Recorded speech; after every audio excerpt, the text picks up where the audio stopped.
The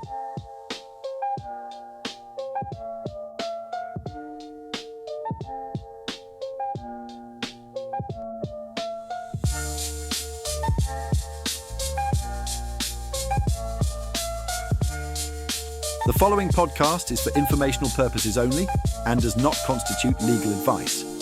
While we aim to provide helpful insights, listeners and viewers should seek their own independent legal advice for specific issues or concerns. Neither the host nor any guests can be held legally responsible for any decisions or actions taken based on the content of this podcast. Hello, welcome to the Housing Sector Podcast. Today I have my friend Ebrahim and we're going to talk about service charges and how you as a leaseholder or a shareholder can inspect, can look into and can find out if you've been charged correctly, if there are mistakes. There are steps that you can take. So Ebrahim, can you give us a bit of introduction about yourself? Yeah, sure. Thanks for having me on here, Ben. My name's Ebrahim. I work as a housing professional and have done so for the past 17 years. My remit has primarily been dealing with income collection as well as rent and service charges. And I'm grateful to give me this opportunity to talk about how to question leaseholder and shared owner service charges. Well, thank you for coming on and imparting your knowledge on us. So I'm actually a shared ownership. So what can I look for? What are the steps that I can take to just ensure that my housing provider is charging me correctly, the right charge? Yes, certainly. So what it is, as you're probably aware, you receive like an actual statement 18 months from the estimate that was sent to you, and that would then calculate all of your what they believe to be the costs that they've incurred, and then to recharge that onto you. In effect, that would be your written summary of like charges. So, as per the main primary legislation, is the Landlord and Tenant Act 1985. And under Section 21, that would ensure that you've received your written summary. The key part of the legislation is Section 22 of the Landlord and Tenant Act 1985 again. And what that entitles you to do is to request your social landlord to provide you with accounts, invoices, and receipts. And they must do that within 30 days of the request that you make to them. And what sort of detail can I expect from that? How much granular detail will they go into, or can they just give a "this is what it costs" response? Yeah, certainly. So, in effect, the Housing Ombudsman produced a service charge spotlight report code, which came out, I believe it was like December 2023. And from that report, it went into detail around what they are empowered to do, which is everything or a lot of things apart from testing the reasonableness of the charges. So, in effect, I suppose it depends on what element you'd be questioning. So, say, like for your communal cleaning, what I would say as an example in terms of getting to that detail, by all means, you may receive an invoice or an account or receipt to confirm that in that month your communal block was cleaned. But where is that evidence? Where is the photos? Where does it show that the contractor actually carried out the cleaning? And from your perspective, if you've not seen cleaning carried out from your perception and your point of view, then you're very right to point that out and demonstrate that perhaps for 6 of the 12 months you didn't receive any cleaning. So why should you be charged for the full year, perhaps? Now, I'm hearing horror stories from other people being charged concierge services or being charged for a lift that doesn't exist. Personally, in my own block, we've got a lift that's constantly faulty. So if my landlord is saying, well, no, we've repaired, we've maintained, and yet once, for a week every month, my lift is out of service, am I entitled to push back on that? Absolutely. I mean, again, looking at the Spotlight report, it appears that the Housing Ombudsman is interested in not just looking at how much the service charge is from, which would be covered by the first tier tribunal property chain, but the actual level of service that's been received. And if you've not received that service, I would recommend that you question that with your social housing provider and say to them, perhaps, well, is there a problem with the contractor? Why is there perhaps so many repeat repairs or concierge services, as I think the BBC had shown one leaseholder for a social landlord that should not have been charged that? And also, fundamentally, if it is about something that you believe that you shouldn't be charged for, then refer to the terms of the lease within your lease, whether you're a shared owner or leaseholder, and specifically emphasise to them that not only okay it may be covered in lease or not, but why is it that service is not being provided? If say in the concierge example, and if not, why should you therefore be charged for it? And what sort of response? I mean, let's assume for a minute that all these housing associations are honest, upstanding, and want to provide a great service. How come these costs are being levied to people? So how come people are paying for concierge services when they don't have a concierge? Where are these and why are these errors occurring?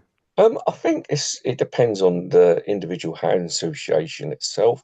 I think that perhaps it's been taken for some housing associations at a broader level. So perhaps they haven't carried out any surveys, they haven't carried out something block by block, or it's always been assumed that that service does exist. But from my point of view, I believe that the best way to resolve things is to rely on the intelligence of the customer, and particularly someone like yourself, Ben, that provides invaluable intelligence to the housing association to demonstrate, well, for example, if you haven't got a concierge service and no one's turning up, or there isn't anyone visible to ensure that security or even someone at reception, for example, when you pass by, if it's one of, depending on what type of block it is, then that is the first port of call. And to be, in effect, giving the social landlord an opportunity. So in my career today, I've always wanted to give the customer an opportunity to say, okay, well, which elements of your service charge do you wish to question, dispute? It's fair enough that and grateful that you're acknowledging that we've provided these services and to your satisfaction to the level that it's supposed to be. But we do take on board that, for instance, that perhaps that concierge service doesn't exist. So we do need to look into that. So perhaps a survey needs to be provided, photos need to be provided. So every quarter, one of the things I'd like to advocate is to see if it is potentially possible to go out on site, see what's there, and reassure the customer that yes, what you're paying for is what you are receiving and what we're delivering, especially to you. So that's good. So we've got a housing provider who's engaged, and they're going to take the information. I said, look, we don't have a concierge service. They're going to come around and evidence that, and then we can support that through. So that's a good end of the stick, if you like. What happens on the other end, where the housing association just digs in and says, no, that's what the charge is. That's what you're going to pay if you don't like it. What are the next stages then? Well, I think there's two options, and again, as I mentioned earlier, it depends on if it is questioning the reasonableness of the charge to see if it should be charged, if the service is being provided, but is it reasonable? On the alternative is, as I mentioned, is the Housing Ombudsman Spotlight Report, where they are keen to not just ensure that a social housing provider provides the information that you've requested, because they are getting clamping down on that, especially with it if it's not done within the 30-day time limit. But also to then liaise with your social housing landlord and say, look, I really feel strongly about this, in that say that I'm not receiving this service, so it's not to the standard, and then exhaust the process with the social landlord in initial stage, and then see what information, what can be then created as an overall like bundle, to then say, right, what could be your next steps? So if you've got something that, say, for example, has exhausted the complaints procedure of the social landlord, and then you've got the housing ombudsman who could then potentially intervene depending on what the issue is. And then there is the possibility of first tier tribunal property chamber, in which you can question the reasonableness of the service charge. Now, what is and you have to forgive me, I made a terrible mistake and not fed the cats before we started this. So I may have to pause so we can do that. What is the first tier tribunal? What happens at that point? Yeah, certainly. So, in effect, what the first tier tribunal is that an application can be made normally by either a shared owner or leaseholder, or it can be all of the whole block of shared owners and leaseholders. The First Tier Tribunal does have, if I may put it, a jurisdiction, but to clarify for everyone, um, the nature of its duties or work that it can deal with, and one of those is to test the reasonableness of the service charges. It would require an application either by the social landlord or by the leasehold or shared owners. And what the First Tier Tribunal can then do is make directions and request a bundle of documents to be created to be provided by the homeowners and by the social landlord themselves, agree to that, and then normally what would happen is that on a panel, it would comprise of a, of a solicitor who'd be like in effect like the judge or chair of the tribunal, and then two laypersons or perhaps one layperson who is normally a RICS, a Royal Institute of Chartered Surveyor professional, and depending on the nature of the charges that are being in dispute, sometimes the tribunal themselves will actually go out onto the block and onto the site and inspect it themselves. So, in effect, it's like a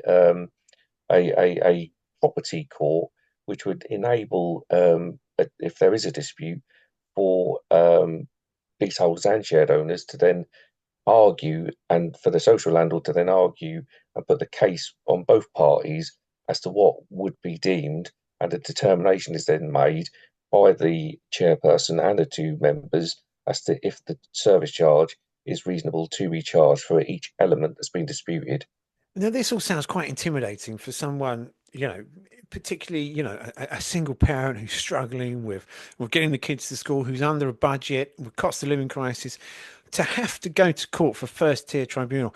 How intimidating, how expensive can this be? It can be quite expensive. I mean, my personal point of view is that I'm very happy to see the Housing Ombudsman deal with all of the other issues, with exception to reasonableness of service charges. I believe that the Housing Ombudsman has done a lot of good work to, especially with that Spotlight report. I was very excited when I read and looked at some of the case studies that they provided in there that demonstrated what was good practice and what was not good practice.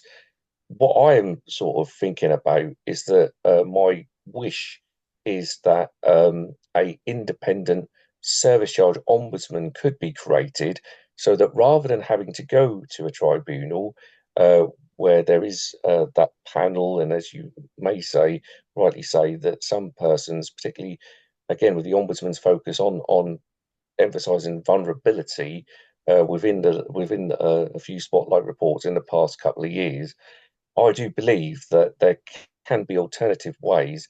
And I also feel that, again, in my personal point of view, some of this can be done in writing.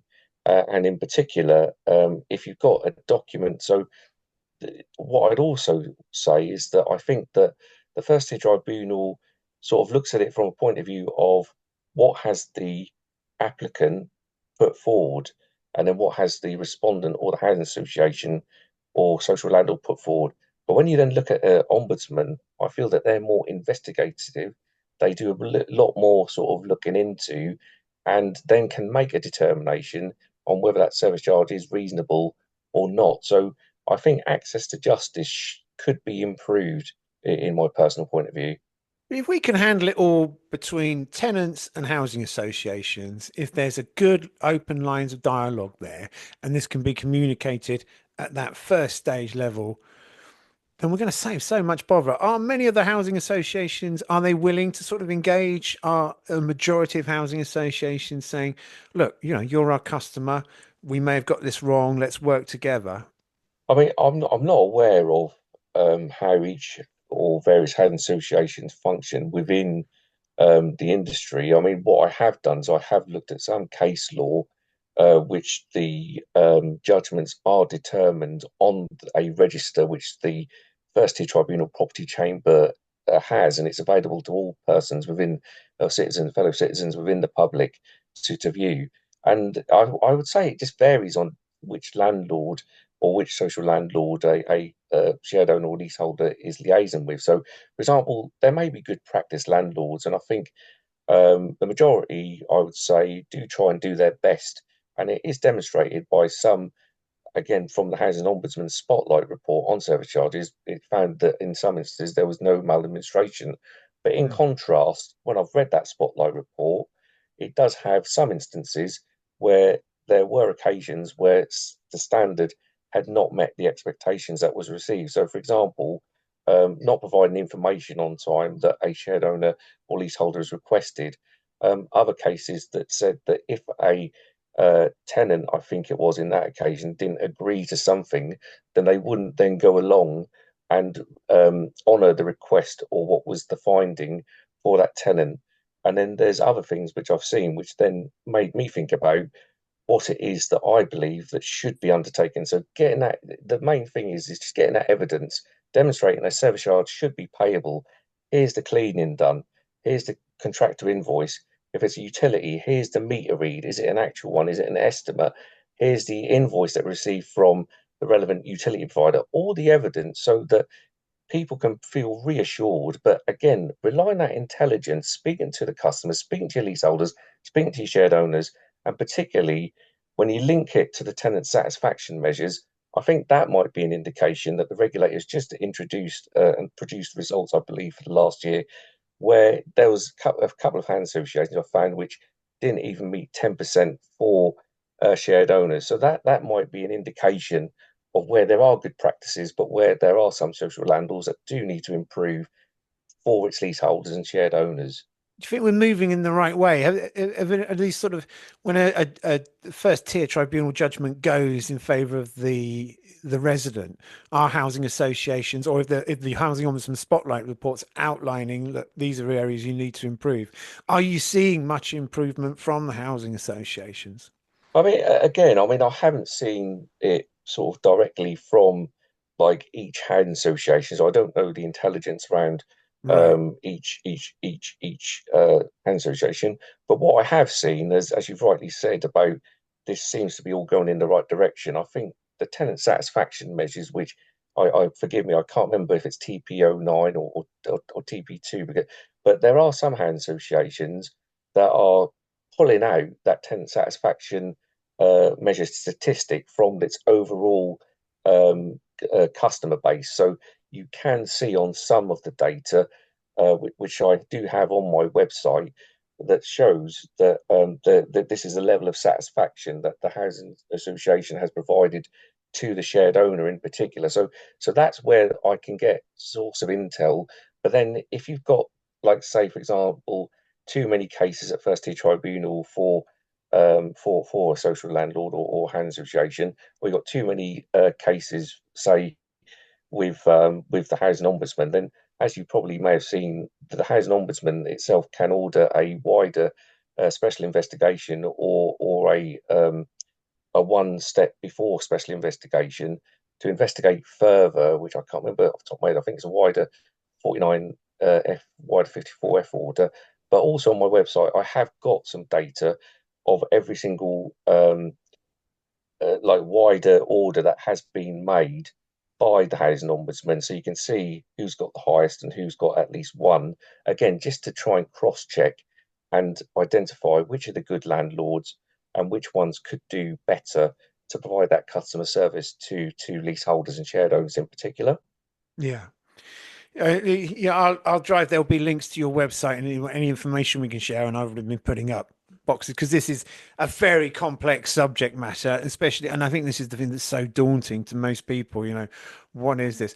Look, here's a simple question. As a shared ownership, I pay a service charge and I pay a rent. What sort of costs should be included in the rent and what should be included in service charge? Well, from my understanding, if it is specifically from as you are a shared ownership customer, in terms of the rent, that I believe is determined by the lease itself. And I believe there will be clauses or conveyance, as they call, within the lease that states that this is how your rent is calculated.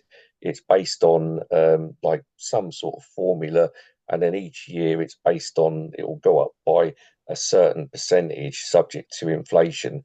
And then I'm guessing that the more shares you buy into your property, then the rent will therefore reduce. So if you've got 25% at the moment, and then you go up to 50%, and then clearly if you've got 100% of your whole thing, then clearly you wouldn't then pay any rent at all. In contrast, the service charge, I feel that what can be done potentially to improve this is evidence something that needs to be charged. Go out on the site, carry out a fresh survey, look and take photos, liaise if the shared ownership person is already there or the customer is already there, speak to them, get their intelligence and get their insight. There are some fair shared ownership people like yourself, Ben, out there that will say, look, I don't mind paying a few pennies more if I'm provided with that service. If I can see that it's been provided and it is as per the complies with like things around have I been consulted through Section 20 consultation, or even perhaps there may be a framework agreement? Is it within that cap? Is it within that limit of £250 or £100? By all means, get it so that you start off right from the granular level and then Mm. work your way to say, this is our stock. So, the example I'd say to you, Ben, is that I think that there has been a lot of good hard work in terms of like the things which we've had with stock surveys with damp and mold, particularly from our Awaab's law, which is which is like caused that. And thanks again to the Housing Ombudsman's intervention and case studies work, I think that same approach needs to be taken with service charges so that people within housing associations understand their stock, understand their communal areas, and demonstrate that to people like you, Ben, and other shared owners and leaseholders. Did you think that to people, and there were certainly some very vocal tenants who are saying, look, we know there's shortfalling in funding, and the housing associations are just whacking up service charges to financially secure them, to cover their costs and their shortfallings. Is that a valid reason? Do you think do you think housing associations are passing on unwarranted charges?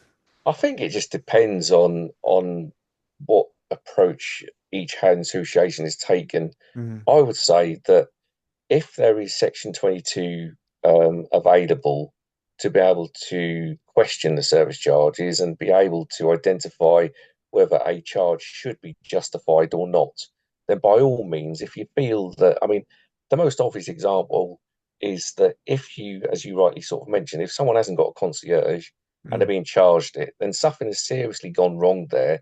And if it's not just on one occasion and it's on 20 occasions, clearly something has not been checked and identified. And what I think needs to happen is that perception that a shared owners or leaseholders may have about this just being recharged for nothing, that's got to be minimised as much as possible. What we need is to have a cooperative partnership approach to be able to identify, is that charge justified? Has that been checked? If it hasn't been checked, why is that not being checked? So why send out final notices 18 months after estimates have been undertaken without those being checked? That's just going to cause more disgruntlement, less satisfaction. And again, as I mentioned, Ben, the tenant satisfaction measures will then pick that up through the surveys that are then carried out and the feedback that is then provided back to the housing association. I think it comes down to that trust, isn't it? If you've got a housing association who's open, honest, and transparent, and who is effectively communicating with you, yes, this charge has gone up for this reason, and if you push back, they're responding to your Section 22 in a timely manner, and again, responding with reason, then you're going to be okay, isn't it? So it comes back to that need to have trust between provider and tenant. One of the things that I always think we need more of are housing officers. We need that local presence, and as they get bigger, these housing associations, they lose that local presence, and they don't have the sort of housing officer on the floor who's able to, communicate door to door, but he's able to gather that evidence that you so rightly promote as being good practice.